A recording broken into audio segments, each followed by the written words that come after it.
dia, amada igreja. Amém. Eu sempre fico meio nervoso aqui, né? Mas glória a Deus por estar aqui. Nessa última semana Deus tem falado muito comigo sobre ser grato e sobre confiar nos planos dele. E porque eu me colocava em situações, eu mesmo acabava me sabotando e eu acabava questionando a Deus por várias coisas, eu acabava só reclamando, né? E essa semana Deus me mostrou os motivos pequenos, mas porque eu posso ser grato por esses motivos também.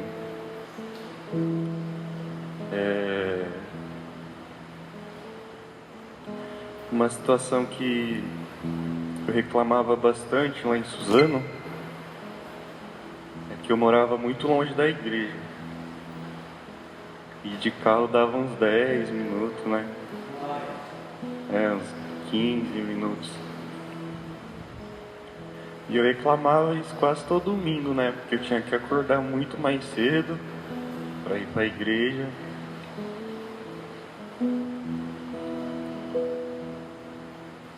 E hoje eu moro do lado da igreja. Glória a Deus.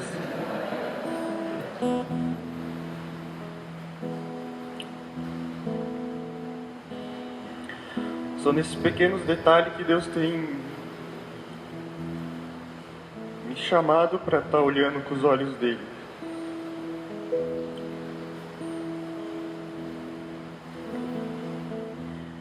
Em 1 Tessalonicenses 5:18 fala: deem graças em todas as circunstâncias, pois esta é a vontade de Deus para vocês em Cristo Jesus.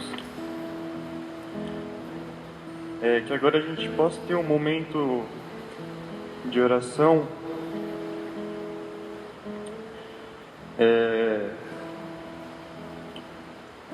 levantando um altar de gratidão para Deus nessa manhã.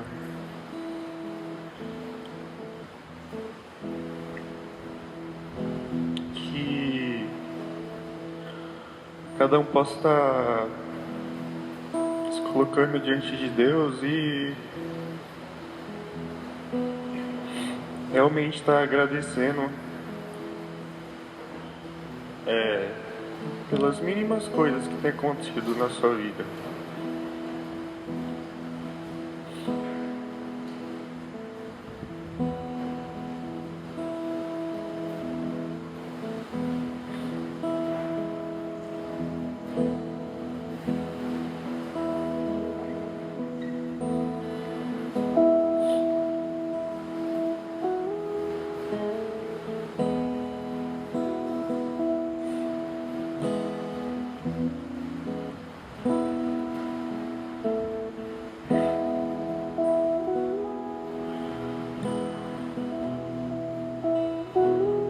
Jesus, muito obrigado por esta manhã, Pai.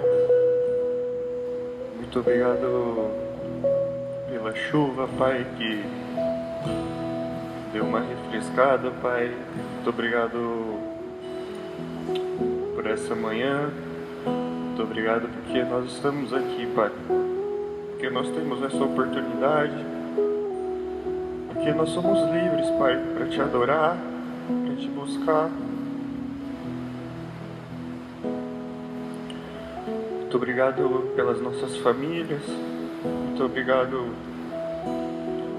porque nós temos saúde, Pai.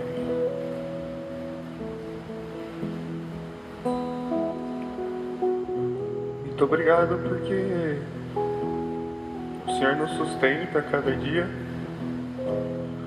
O Senhor não deixa faltar nada em nossas vidas, Pai.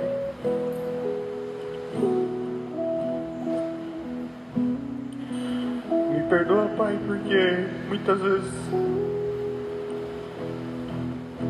reclamo por coisas fúteis, Pai. Mas nessa manhã, nos dê um coração igual ao Teu, Pai.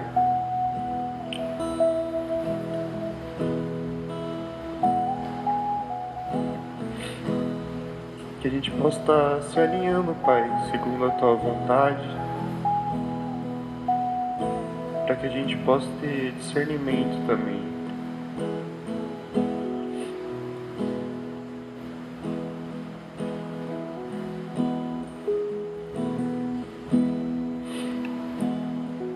É isso que oramos, Pai, e te agradecemos por tudo. Que sentimos somos nada. Em nome de Jesus, amém.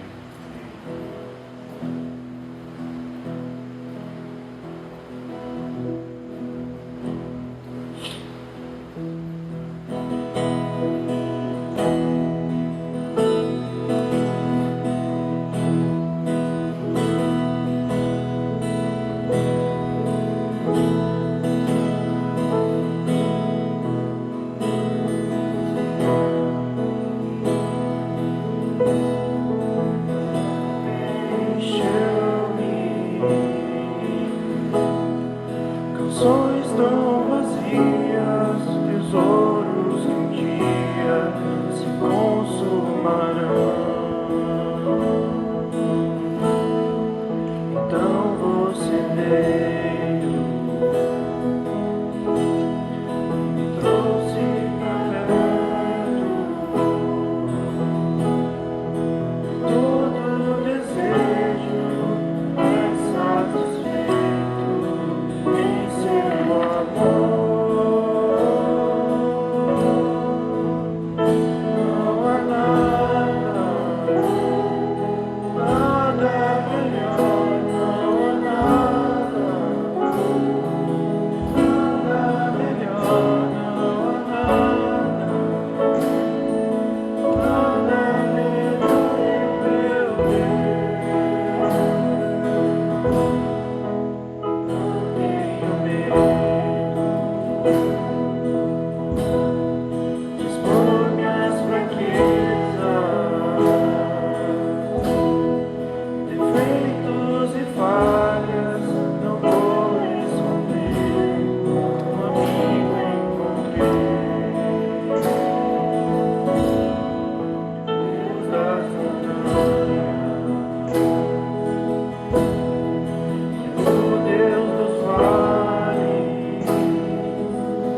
Vamos ficar de pé para essa próxima música.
Amém.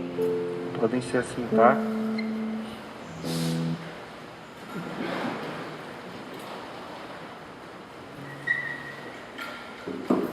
passar aqui a palavra para o pastor.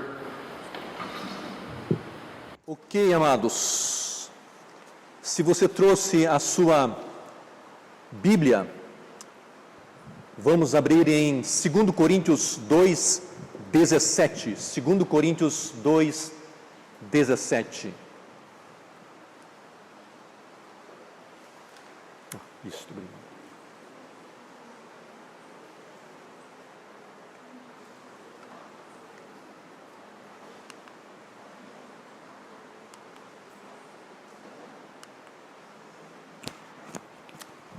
Ok, se você não trouxe a Bíblia, eu estou projetando aqui duas versões, tá? Mas enquanto eu estiver lendo aqui nessas duas versões, você pode acompanhar tanto aqui, né, e como também na sua Bíblia. Então, 2 Coríntios 2,17 nos fala assim: não somos como muitos que fazem da palavra de Deus um artigo de comércio. Pregamos a palavra de Deus com sinceridade e com autoridade de Cristo, sabendo que Deus nos observa. Isso é uma versão da Nova Versão Transformada. E uma outra versão que eu acho também interessante é a versão A Mensagem, que nos diz assim: pelo menos não adulteramos a palavra de Deus, nem a pomos à venda. Permanecemos na presença de Cristo quando falamos, e Deus nos olha no rosto. Falamos o que recebemos diretamente de Deus e fazemos de uma maneira honesta. Que Deus continue a nos abençoar. Fomos tremendamente abençoados por cada canção ministrada nesta manhã, que como essa última canção nos fala que esse nosso ajuntamento é fruto dessa obra de redenção, de salvação que alcançou o nosso coração, que nos redimiu, que iniciamos um processo de transformação de mente e de coração. Isso aí, estamos caminhando em santidade. Amém? Você crê nisso? Hoje você está aqui pela graça de Deus, porque o amor de Deus te alcançou, porque Ele quer ainda fazer, iniciou-se uma obra, mas Ele quer concluir essa obra na sua vida. E com o nosso coração aquebrantado, um coração descomplicado, queremos dizer: Senhor, eis-me aqui. Fala aquilo que está no teu coração, não aquilo que está no coração do pregador, mas aquilo que está no coração de Deus. E assim use, né, o pastor, use aquele que faz uso do microfone. Amém? Esta é a nossa oração. Queridos, a nível denominacional, nós temos dois encontros, né, dois ajuntamentos, vamos dizer assim, para os pastores, para os líderes da denominação Holiness, tá? O primeiro, ele acontece de 2 em 2 anos. Antigamente acontecia anualmente, que é o concílio geral, onde nesse concílio, né, cada pastor, cada representante da igreja se reúne, né, num espaço para tratar de coisas administrativas, né, financeiras, trata das questões das nomeações. Amém? Então eu tenho a possibilidade, dentro dessa estrutura da denominação Holiness, de eu ser transferido para uma outra comunidade de 2 em 2 anos. Posso ouvir um glória a Deus? Amém? Isto, amém. A igreja precisa estar consciente, né, dessa dinâmica que a igreja, né, que a denominação utiliza. Tá? E aí então é trabalhado com respeito às nomeações, é trabalhado essa questão, né, das ênfases espirituais, das questões, né, de teologia, né? E também nós temos um outro ambiente, uma outra agenda em que nós nos reunimos como pastores, agora como família. É o tal do Bokushikai, né? O retiro de pastores que acontece, né, todo começo de ano. Esse ano, por causa ainda da pandemia, foi feito então o encontro híbrido. As pessoas que optaram por presencial foram. Eu moro muito distante, né? Prudente Panorama são quase 200 e poucos km, né? Eu achei um pouco distante, então eu preferi fazer online. Outros que vieram de Manaus, né? De Castanhal, falaram, é perto, então eu vou presencial. Amém? E nesse ambiente, então, se faz, tem como objetivo iniciarmos o ano, e muitos dos pastores vão estar iniciando um novo ministério, então é um tempo de comunhão, né? Um tempo, assim, com uma agenda mais aberta, né? Temos os nossos momentos de oração, mas à tarde, por exemplo, é livre. Livre no sentido de os pastores, né, trocarem, né, as suas ideias, as suas experiências, os filhos de pastores, né, poderem se conhecer. E à noite nós temos o nosso culto, né, de inspiração. E também, né, por ser um momento de comunhão, eu lembro que tínhamos a noite de talentos, onde alguns pastores da nossa denominação têm alguns talentos, né, tipo aquele que pregou para nós o pastor Saito. Sempre ele introduz as ministrações tocando um saxofone. Amém? Muito bem, tem uma irmã atenta que é uma gaita. Isso, ele sempre inicia. Então, porque ele tem um dom, né, de tocar a gaita. Mas eu, por exemplo, eu sei tocar zabumba. Você sabe o que é zabumba? Então, só no meu secreto que eu toco, né, zabumba, né? Mas enfim, tem pastor com várias habilidades. E aí nós temos um tempo, né, de alegria, de risos e sorrisos, para ver que o irmão, né, aquele pastor, aquela pastora, né, diante desse desafio de levar o evangelho, Deus imprimiu também um quê de humor, um quê de jeitos, né? Então é um momento muito especial de Deus. Com isso eu quero chegar aonde, queridos?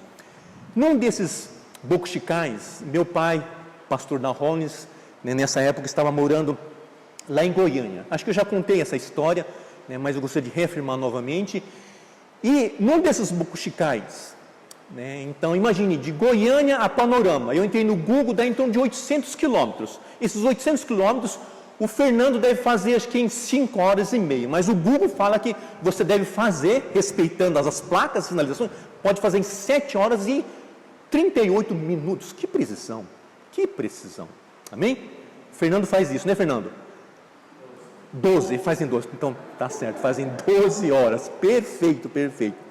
Queridos, hoje nós temos o meio de transporte, né, em relação a uns 25 anos atrás, lembrando que é um contexto, né, de pastores, né, que, como diz, né, que vivemos pela fé. Então, o meio de transporte, alguns tinham as suas próprias conduções, algumas igrejas ofereciam, né, o carro. Eu louvo a Deus por essa comunidade que, né, nos concedeu um carro, né, não com CPF, né, mas com CNPJ, né, Cauro? É isso, né? Tem que verificar depois direito, mas é CNPJ, né? Mas tudo bem, né? Mas naquela época não, e a grande maioria, né, nas suas viagens, precisariam fazer de ônibus. Ônibus confortáveis como hoje, amém? Com ar-condicionado e tal, leito, não, nada disso. Era um desafio.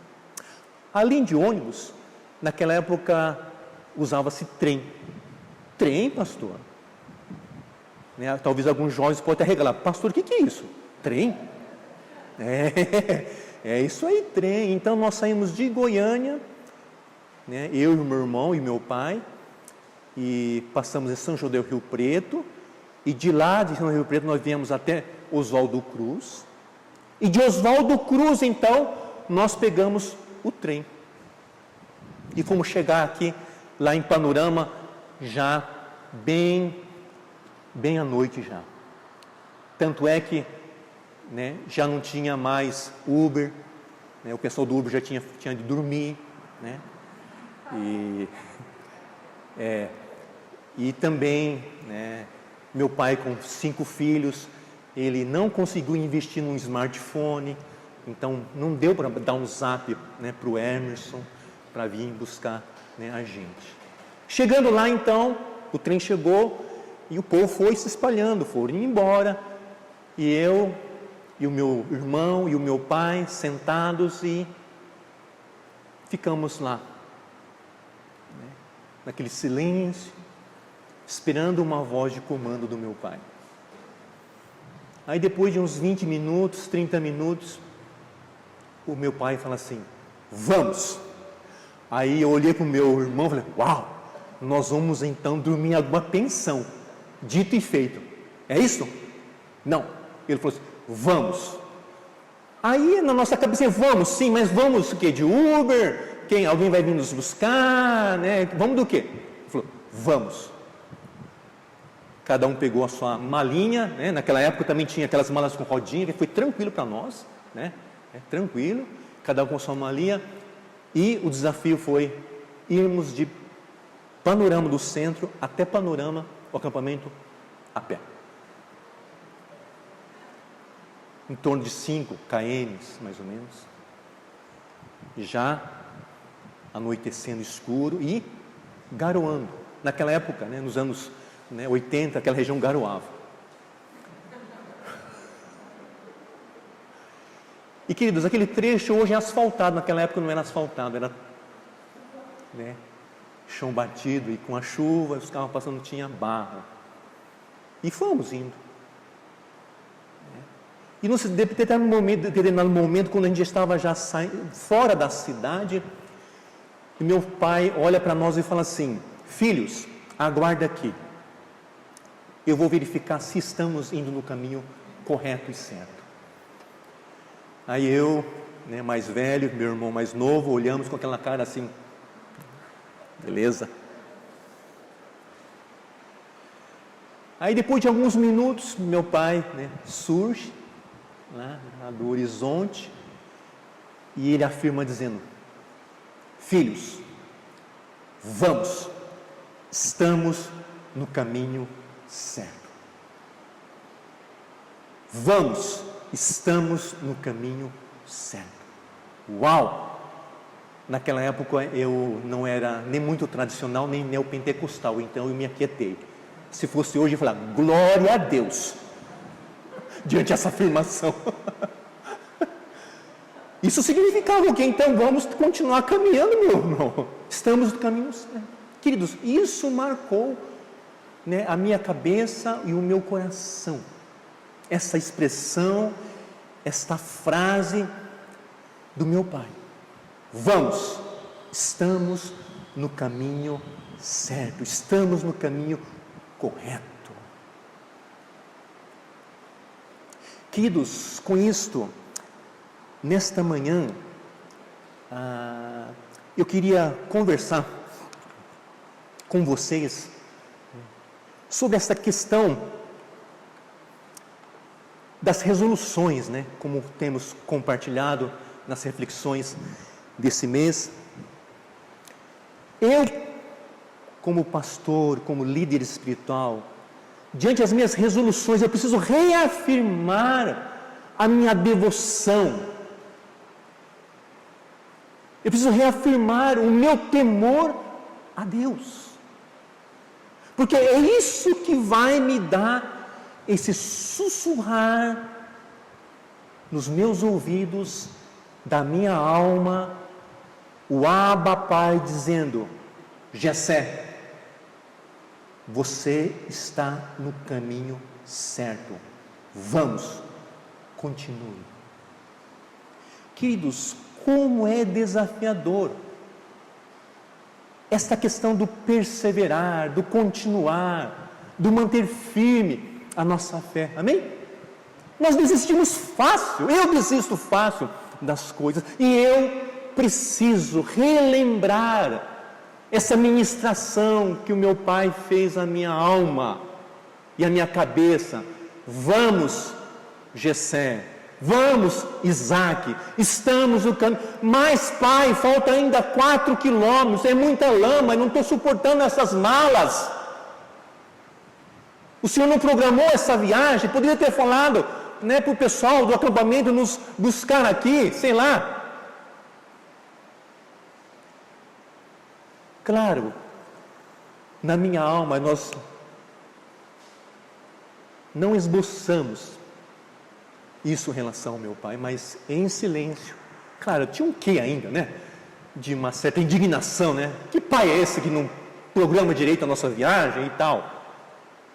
Mas isso marcou o meu coração. E precisamos, né, constantemente, de uma maneira pontual, ouvirmos esta afirmação, né? Sim, este é o caminho certo para o acampamento. Vamos continuar a caminhar. Jesus, certa vez, já no final do seu ministério, ele compartilhando sobre esta questão de que ele estaria preparando, né, uma morada para os seus, ele se volta aos seus discípulos e diz: vocês sabem para onde eu irei? Aí Tomé fala assim: Senhor, nós não sabemos para onde vais. Como saber o caminho? Salmos, ou melhor, João 14,6. Então Jesus respondeu aquele versículo, né, chave para cada um de nós, dizendo: eu sou o caminho, a verdade e a vida. Ninguém vem ao Pai senão por mim. Jesus é o caminho. Nós somos, né, o povo do caminho. Como saber de que os ensinos, essa teologia que eu tenho, realmente tem me levado para esse caminho certo? Ou como, diante aquilo que temos ouvido, né, dos pastores, das tantas lives que temos ouvido, você tem a convicção, a certeza de que essas mensagens realmente têm te conduzido, né, para o caminho, para a verdade e para a vida?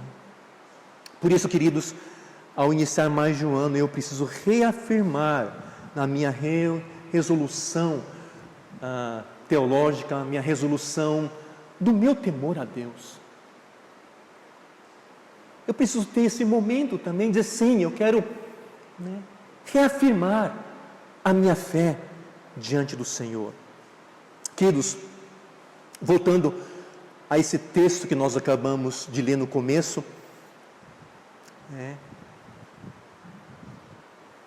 Paulo, então, ele escreve a primeira carta aos Coríntios, depois ele escreve uma segunda carta a esses membros desta igreja. E Paulo, então, ele retrata de várias questões, né, tanto da primeira carta como da segunda carta. Mas nessa segunda carta, Paulo, ele retrata particularmente duas questões que estavam assim, como o texto próprio diz, que levava ele a ficar triste. A tristeza fazia parte também do ministério de Paulo, né? Quando você vê de longe assim, né? Nossa, Paulo foi o cara, né? Mas não, ele passou por momentos de tristeza e angústia também.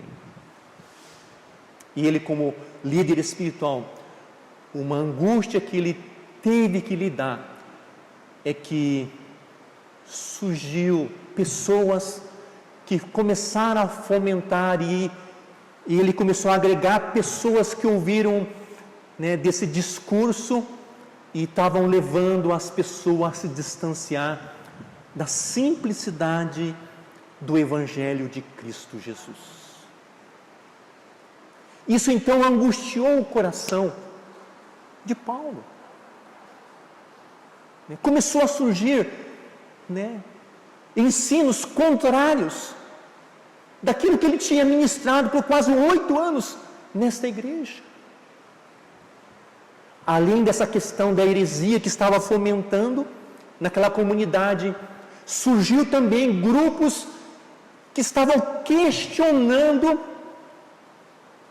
a autoridade espiritual dele. Estavam questionando se realmente era o apóstolo de Cristo. Queridos, você consegue se colocar nessa situação? Você dentro da sua profissão. Há umas 4 semanas atrás eu tive o privilégio de ir onde o Fernando trabalha. Eu quero conhecer o ambiente dos profissionais dessa comunidade. Amém? Sentiu um pouco, né? Onde o pastor não pode ir, você está como discípulo de Jesus lá, sendo sal e luz. Mas já pensou se o Fernando lá, nessa profissão já, sei lá, 10 anos, 15 anos, empenhado, dedicado, focado no trabalho, começa a surgir entre os colegas uns burburinhos dizendo, nossa, aquele cara lá não deveria estar nessa posição, ele não tem, é incompetente. Ele é incompetente. O que ele está fazendo naquela função? Colocando em xeque, a sua função. Como que você chega isso ao seu coração? Eu me colocando no lugar de um tempo decorrido aqui na igreja, depois de talvez, imaginamos 5 anos, 6 anos, se Deus te permitir, apesar de que eu tenho essa possibilidade de mudar de 2 anos, mas daqui 6 anos, depois de 6 anos, aí começou a surgir no nosso meio, acho que o pastor Gessé não tem qualificação, ele não é vocacionado não. Ele não é vocacionado não. Como isso chega ao meu coração?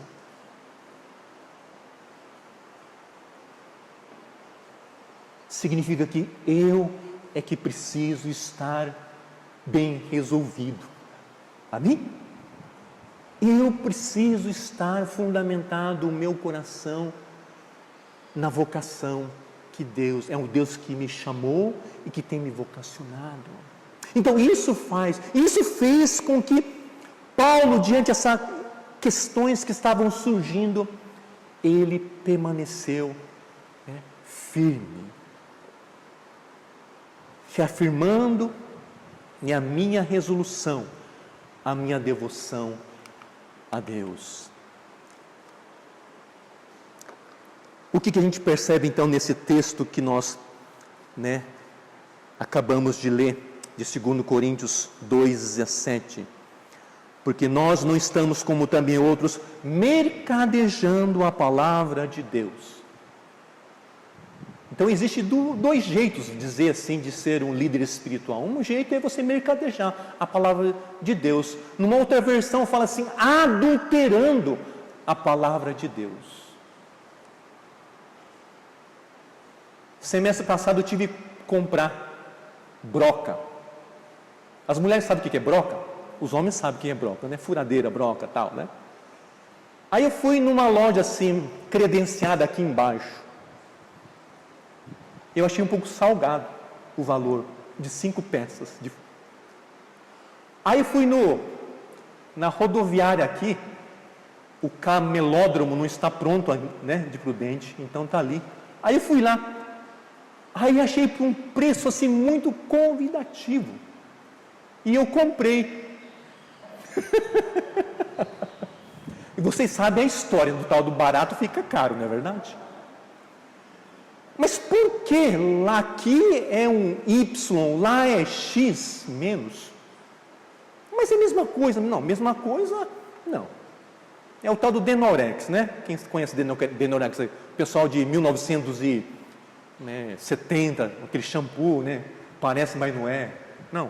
Então, fecha aspas, deleta e esquece, tá? Mas Paulo, ele tinha o entendimento de que a sua pregação, a sua teologia, o seu ensino, não estava fundamentado nessa questão de barganhar, de falsificar, de adulterar a palavra de Deus. Por quê? Em Cristo ele falava. Em Cristo ele falava. Vocês lembram no Velho Testamento quando um período em que Deus levantava os homens para orientar o povo, a nação, seja no sentido de conforto, consolação, exortação, orientações e princípios?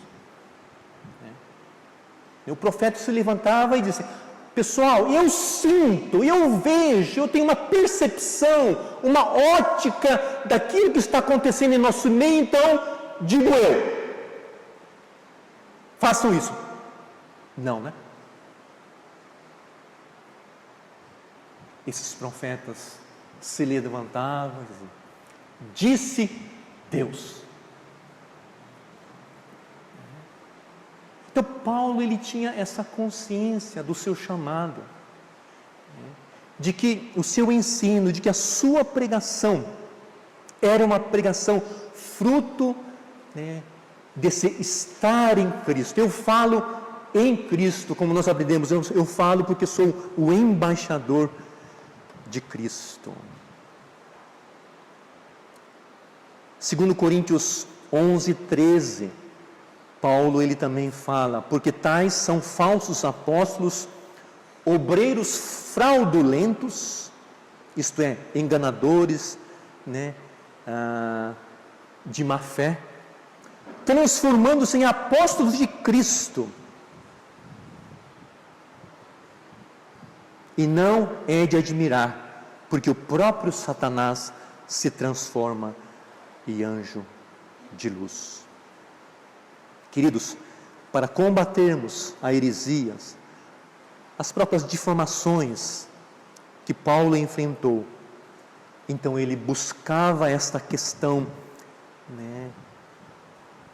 dessa intimidade, da comunhão, do face a face com Deus.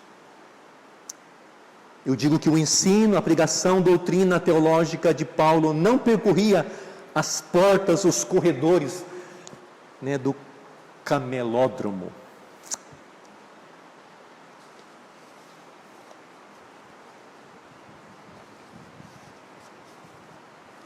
Quando nós temos essa experiência do em Cristo falamos,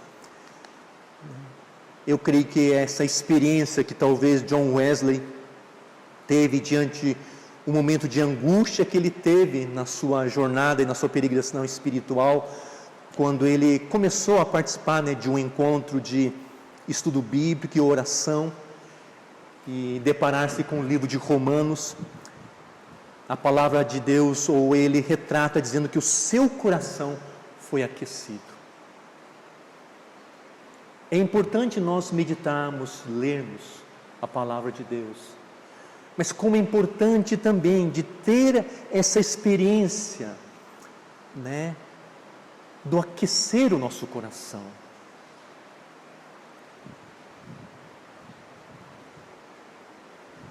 Aquecer o nosso coração. E nós precisamos também estar atentos, com essas características, ênfases talvez desses falsos profetas. Em 1 João 4, 1,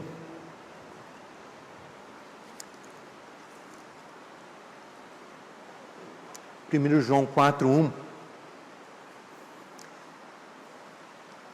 nos fala assim: amados, não deis crédito a qualquer espírito, antes provai os espíritos se procede de Deus, porque muitos falsos profetas têm saído pelo mundo afora.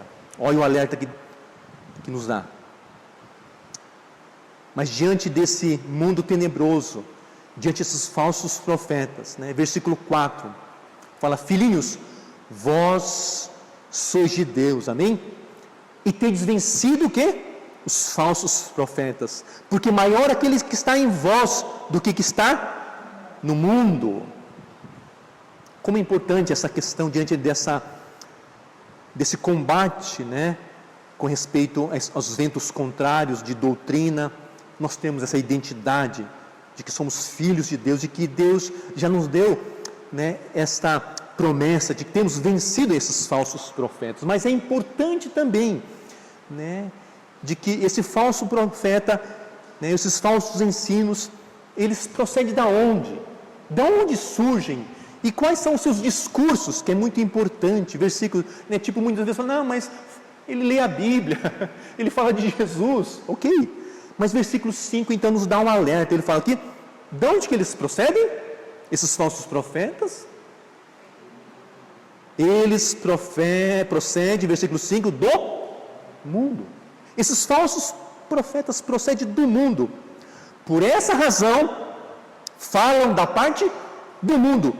E o mundo os ouve. Então esses homens nunca foram, ou nunca passaram pela experiência da conversão.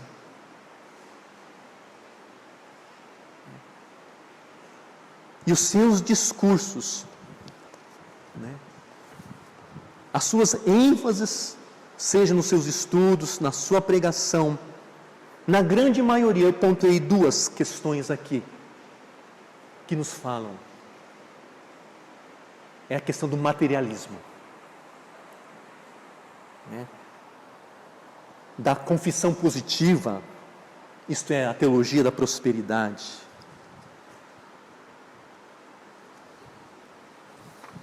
E o outro que eu vejo é essa questão do triunfalismo, onde o eu do ser humano continua o centro da pessoa, onde o dinheiro, o poder, o sexo giram em torno de si mesmo. E digo que até Cristo gira em torno desse eu, dessas pessoas. Sim, é o nosso Deus, um Deus que tem nos abençoado, amém? Um Deus que nos tem prosperado. Mas o eixo, da nossa caminhada espiritual, eu creio que talvez eu possa estar equivocado, mas eu creio na fala do apóstolo Paulo, nesse equilíbrio, nesse entendimento que ele diz que eu sei viver tanto na fartura como na miséria ou na pobreza. Acho que esse é a chave.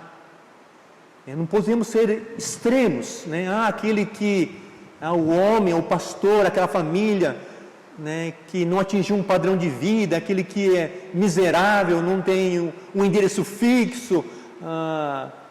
Pessoal, não tem nada a ver com os carros 1970, tá, pessoal? Mas aquele que só tem aquele carrinho lá e, nossa, aquele que realmente é homem de fé. Ou por outro extremo, não, o homem, a mulher que é de Deus, que é filho de Deus. Então, se é filho de Deus, então ele tem que exigir, tem que reivindicar do melhor. Ele não pode ser cauda, mas sim cabeça.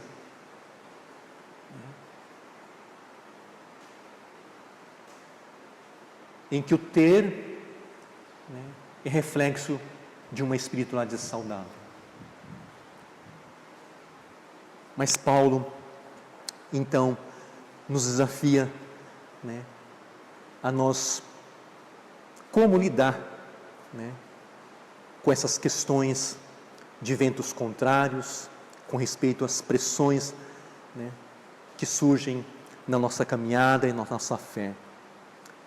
E que não venha mais nos justificar, mas que tenhamos essa certeza de que em Cristo que falamos e por fim, na presença de Deus, é que falamos com sinceridade e da parte do próprio Deus. Finalizamos então, como é necessário ter esse temor, essa questão da presença de Deus, numa versão da mensagem falando, Deus nos olha no rosto.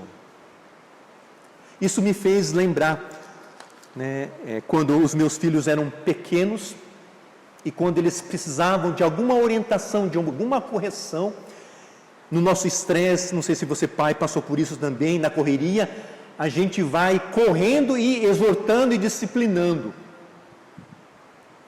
A gente corria esse risco de fazer.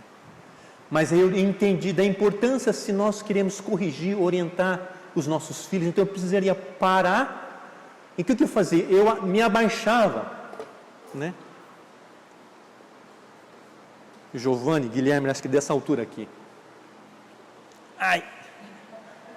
hérnia de disco duro, né? Mas tudo bem, me abaixava aqui, ó. Me colocava no mesmo nível. E aí depois eu expressava, né, dizendo assim: Guilherme, olha para mim. Giovanni, olha para mim. E assim eu ministrava, né, o coração deles. Diante dessa ministração, você acha que eles são perfeitos? Tem muita aresta ainda. Amém, Giovanni? Amém. Muita arestas ainda. Qual tem sido a nossa relação com Deus? É um Deus distante? É um Deus que olha de cima para baixo? Eu não estou dizendo que é um Deus que se conforma com a sua mazela, né, com o seu pecado, mas, querido, é um Deus de amor. E deseja ter um momento, assim como, né, o primeiro Adão tinha, essa questão do face a face com Deus. E nessa dinâmica, então, do face a face, do Deus nos olha no rosto, né, em temor e na presença de Deus, é que Paulo, então, construía, né, a sua crença, né, o seu entendimento das coisas.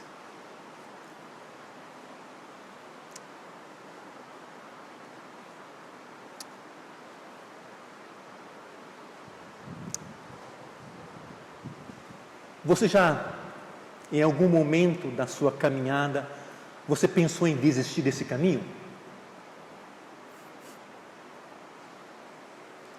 Algum momento, né, eu pensei em desistir dessa vocação que Deus imprimiu no meu coração.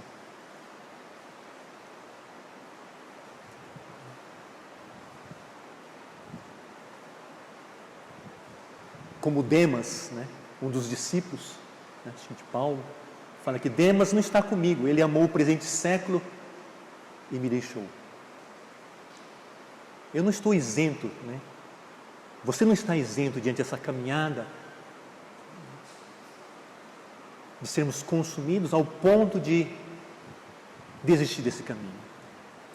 Mas se nesta manhã, se o seu coração, né, em alguma área, né, você está desistindo,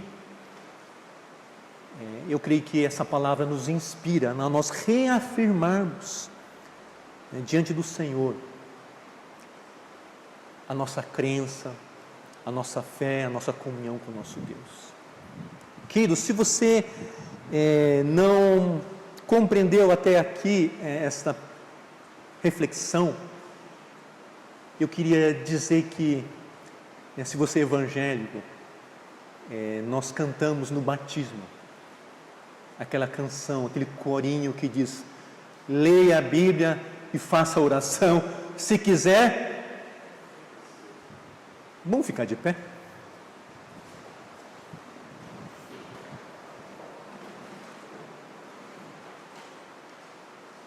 Fui desafiado, então, a reafirmar, né, a minha fé novamente. E que nesta manhã você também possa reafirmar a sua fé em Cristo Jesus. Leia a Bíblia e faça oração se você quiser crescer. Se você quiser crescer, leia a Bíblia e faça a oração. Em suma, eu entendo de que Paulo, né, quis dizer isto. Que a graça do nosso Senhor e Salvador Jesus Cristo, o amor de Deus Pai e a comunhão do Espírito Santo de Deus esteja com todos nós, desde agora para todos sempre. Amém. Amém. Deus abençoe a todos. Podemos nos cumprimentar com uma cotovelada santa. Amém. Que Deus abençoe a todos. Amém.